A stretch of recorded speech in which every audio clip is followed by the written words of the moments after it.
Baga nagahan gara YouTube channel gurbachiin onne gammoojjii dhuftan YouTube channel kana subscribe gooteen jirtu yoo ta'e subscribe gochuudhaan yaadota ajaa'ibaa akka sibira gahan akka gaafa video haaraa galakkisu sibira gahu ammoo notification bell on go ati dirqama isii gammachiisu hin qabdu dirqama maal waan ta'eef isii gammachiistu isin ofii isii gammachiisu kan dandeenye uumaan isii ka isii gammachiisu hin dandeenye ati maal waan taateef ka isii gammachiisuuf yaalduuf dhugaa dirqama kan kee bahuu qabda hiriyaa kan kee yoo taateef or afaan dhiiraa kanaatiin naa ibsi yoo jetteef chiikii kan kee yoo taateef waan isii barbaachisu gochuu dirqama qabda dhugaa sanuyyuu gaafa mana geetti gaafa waliin jiraachuu eegalte yookiin gaafa bultii godhatte malee yeroo ala jiru dirqama waan isii barbaachisu gochuu hin qabdu dirqama hin qabdu jedhaa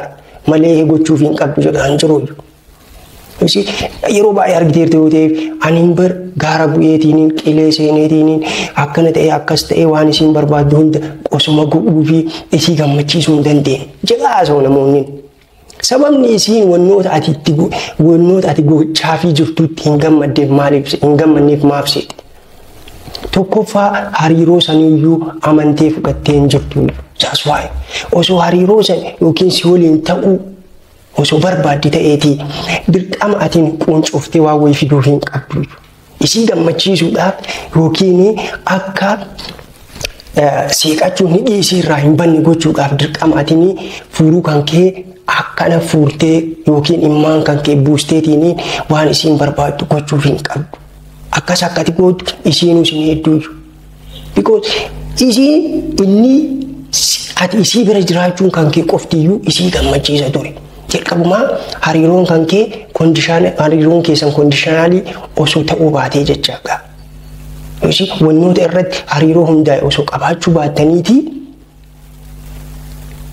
ati isii bira jiraachuun qoftiyyuu akka isiin seeqattu godhaan akka isiin positive energy kan guutamtu taasisan garuu hariiroon suniin koondishinii wayii irratti hundaa'eera waan ta'eef wantoota wayii yookiin ulaagaa wayiitiin kan ijaarame waan ta'eef ulaagaan sun iddoo gabametti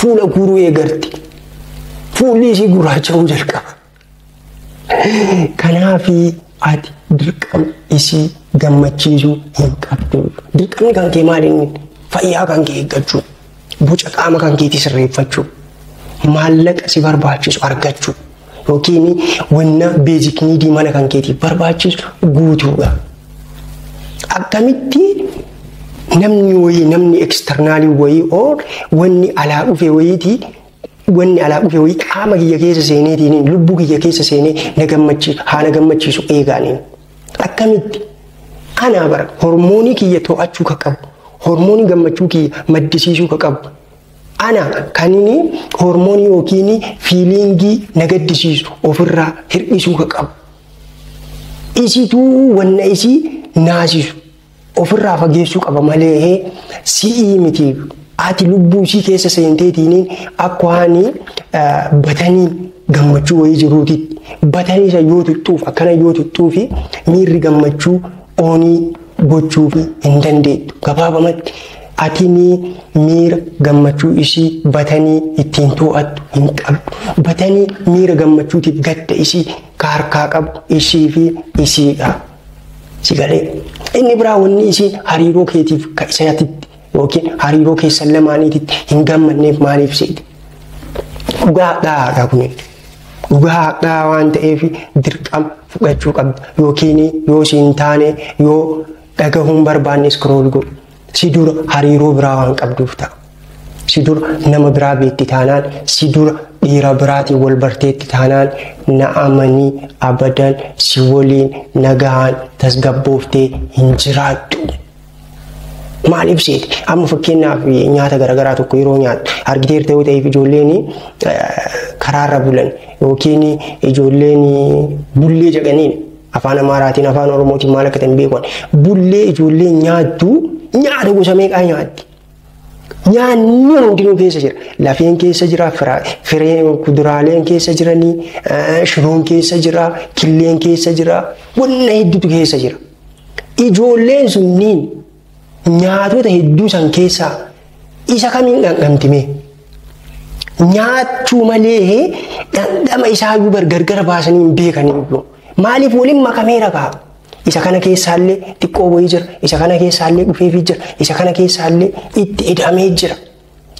Akkuma sanii intalli dhiira hedduu hammachuu beektu intalli foolii dhiira hedduu argitee jirtu na amanii foolii kan kee qofaa suunfataa hagaa lubbuun jirtuun turti jechuun na ulfaata ati akkaataa itti simattu garagara ani yaada kiyya sitti himaa yeroo kin riyaalitii jiru parsantii 80 olii intalli dhiira hedduu wal beektu gaa'illi isiin diiggama maaliif si fakkaatee yeroo ammaa gaa'illi ka diiggamaa jiruuf maaliif divorce ratein baay'ataa jira namoonni gaa'ila erga gogatanii waggaa tokkoof lamaa keessatti maaliif deebaniitiin gaa'illi sun diiggama namoonni mana murtiititti walii mallatteessuudhaaf gaa'ila walii mallatteessuudhaaf hiriiraniitiin mana murtiisan baay'ee tokko crowded goganiitiin yeroo muraasa boodallee akkuma kaleessa gaa'ila walii mallatteessuudhaaf mana murtiisan dhiphisaa turan deebanii gaa'ila san hiikuudhaaf deebanii mana murtiisan wanni dhiphisaa jiranii fi sababa kanaaf beektee. Kanaaf gara gaa'ila seenuu kan keetiin duratti eenyummaa isii isa darbe qorachuu qabda. Dirqama akkamsi ati fayyaalessa ta'uu maltaa bar isiin garuuyyuu asillee seentee kilabii kanallee seentee paartii sanillee qaxxeetiin mucaa sanillee hammatteetiin mucaa kaanillee dhungatteetiin mucaa namicha isaa waliinillee ciisteetiin sibira dhufte guyyaa wayii akka tasaa ol beektan karaarra wal qunnamtan achi lakkoofsa ishii irraa fuuti maqaan ishii si toleetiin gaabbannaan ishii si to'ateetiin garuu yeroo muraasa booda eenyummaa isii hoffaan sun eenyummaan hoffaan keessa isii jiru sun bahaa dhufa ifaa dhufa calaqqeessaa dhufa eenyummaa hoffaa san gaafa argite gaafa hubatte ofi gaabbita maal qaba osoo kaleessa bilbila isa irraa fuudhuu baaqee maal qaba osoo kaleessa wal baruu ni baaqee jetta. Wal bari isoo kee rakkoon qabu nama hedduu agadaduma bartee muuxannoo hedduu argataa dhufta jireenyarraa. Garuu ammoo gara jireenya bara baraatis seenuun duratti teekkeer dhaabbadhuutii laali haaqa laali intala fuudhi jedhama miti inni kun maatii isiiti. Maatiin koornistooniidha. Laga gabaabumatti keessan seenuu maatiin koornistooniidha. Firii abukaadoo gaabdeetiin muuzii yookiin maangoo paappaayyaa argachuu hin dandeettu. Abukaadoo argatta. Barbaree gaabdeetiin kaasmirii argachuu hin dandeettu. Kun argataa hin argattu. Barbaree yoo gaabde yeroo muraasa booda gubachuuf qophii ta'uu qabdu. Akkuma sanii intala laalii haaqa laalii intala fuudhiidha. Sigalee subscribe gochuu hin dagatiin. Dirqamni kan gahamu maal inni? Maallaqaan of ijaaruu, beekumsaaf qopheessuu. Dirqamni jaarraan kun sirraa eeguuf of qopheessuudha. Achi booda hoo adiin ofii kan kee gaafa ijaarte maallaqa gaafa qabatte gaafa beekumsa gaafa argatte booda jechaa yeroo muraasa booda gaafa wayii calisi karaarra deemu wakii goqte galgala yeroo hojii kan keetii baateetiin gara manaa dhuftu miilaan deemu.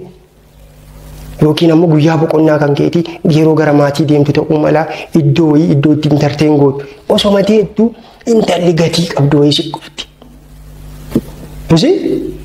Intalli gatii qabdu. Because maaliif seete? Intala dhiira milkaa'ituu ka dhuunfaa isaa godheta. Intala gatii qabdu dhiira milkaa'eef dhiira jabatu. Dhiira jabaan malti gabaabumatti.